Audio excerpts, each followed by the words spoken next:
Hello fellow history lovers, and welcome back to my channel where if you love British history you are definitely in the right place. And today we'll be talking about what happened in this week in British history between the 29th of December and the 5th of January. 29th of December 1170 is the murder of Archbishop Thomas Becket.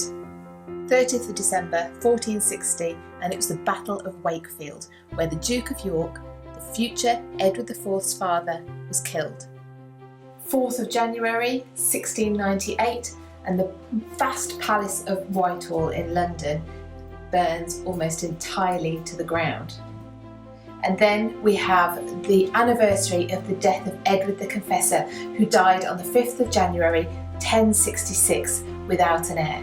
So first up this week we're talking about the death of Thomas Becket on the 29th of December 1170. Thomas Becket was a best friend of the King Henry II, but their friendship was tested to the limits when Thomas became Archbishop of Canterbury, and the two, it turned out, didn't have the same view of how the monarchy and the church should work together. And so I went to Canterbury to tell you a little bit more. Today we are talking about St Thomas Becket. I'm stood outside one of the gates into Canterbury Cathedral precinct, and so Thomas Becket was murdered inside the cathedral on the 29th of December 1170. He had been a best friend of Henry II, who had got in the position as Archbishop of Canterbury. But once Thomas had that position, him and the king did not find Thomas as malleable as he was hoping, and so they basically got at loggerheads and disagreed on many things about the church and about the monarchy and who should listen to who and who should rule who. So they fell out. Henry II apparently gave a bit of a speech where he spoke about how troublesome it was to have Thomas Becket as his Archbishop of Canterbury and to have him around at all. He was in France at the time, so 4 of his knights who were attending him in France came back over to England, came to Canterbury. They went unarmed into Thomas Becket's house, the Archbishop of Canterbury's house here, and they had a discussion. The discussion didn't go well. Thomas Becket was encouraged by the monks there to go into the cathedral for safety when the knights went out to get their armour. The knights burst into the cathedral that Thomas had insisted was not barred or locked, and they attacked him on the steps. Even though the first blow made a deep cut into his head, it was the third blow which took him to the floor, and the final blow that killed him actually took off the crown of his head. Within days of the murder, there were people coming here. Thomas Becket was a sort of celebrity at his time. People, really wanted to come and pay their respects or just find out what happened. And pilgrims started to come here. Monks who were here started to record the stories that people were telling of miracles at his shrine, or that happened after they'd drunk the holy water that apparently had a drop of his blood in it, which they'd been sold while they were here. And those miracles earned Thomas Becket a sainthood only 2 years following his death. And we have St Thomas Becket, and ever since people have been paying pilgrimage to him here at Canterbury. 30th of December 1460 is the Battle of Wakefield, and this was part of the wars, what would become to be known as the Wars of the Roses. It was fought between the Yorkists and the Lancastrians, and the Yorkists were led by Richard, Duke of York, a rival claimant to the throne of Henry VI of Lancaster. And it was a decisive Lancastrian defeat, but not only that, the Duke of York was actually killed.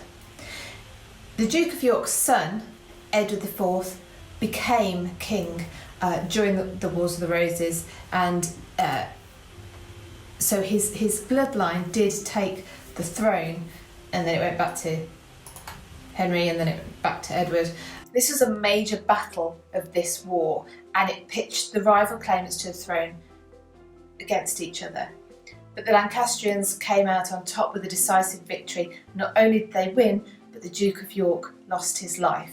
So many history fans might go to London to try and find the amazingly vast and beautiful Palace of Whitehall, and they go to the area called Whitehall and they find a very busy street and lots of government buildings, and that is because the Palace of Whitehall in all but a few places doesn't exist any longer.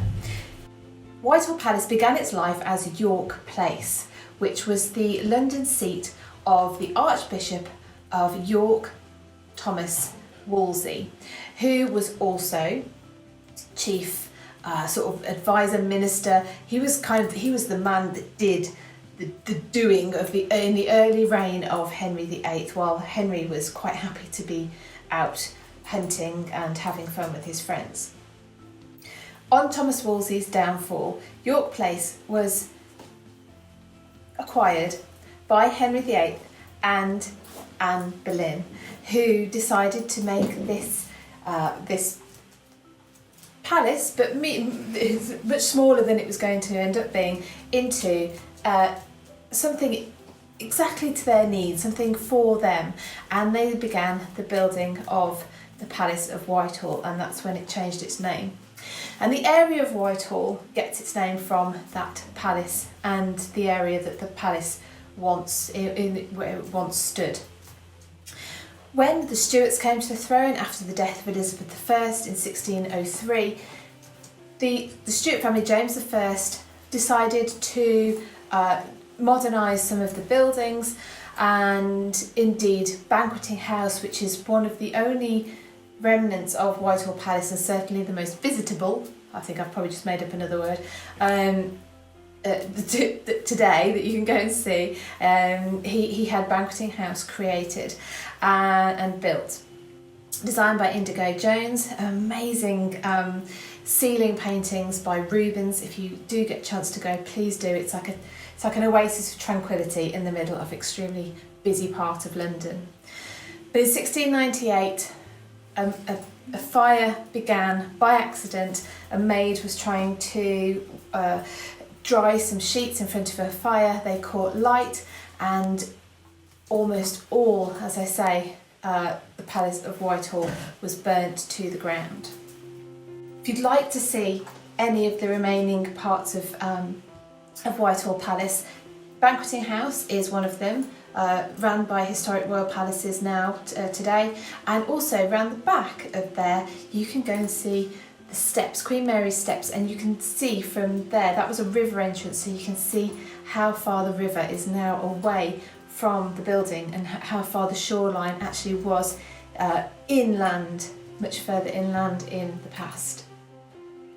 5th of January 1066, and Edward the Confessor dies without heirs, and this is going to be a problem for England because there are two people who believe they are next in line to the throne. Harold Godwinson, who's in England and takes the crown, and William of Normandy over in France, who also believes that Edward had promised the crown to him. It is the fact that these two men believed that they were both the rightful heir to Edward's throne that led ultimately to the battle we know as the Battle of Hastings in October of the same year.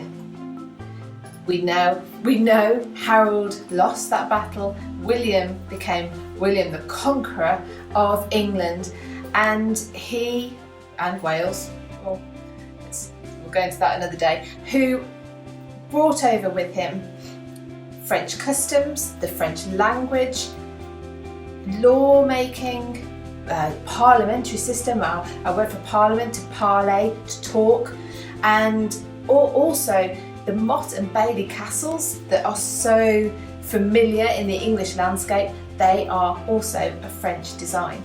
So all this came from the fact that Edward the Confessor died this week in 1066.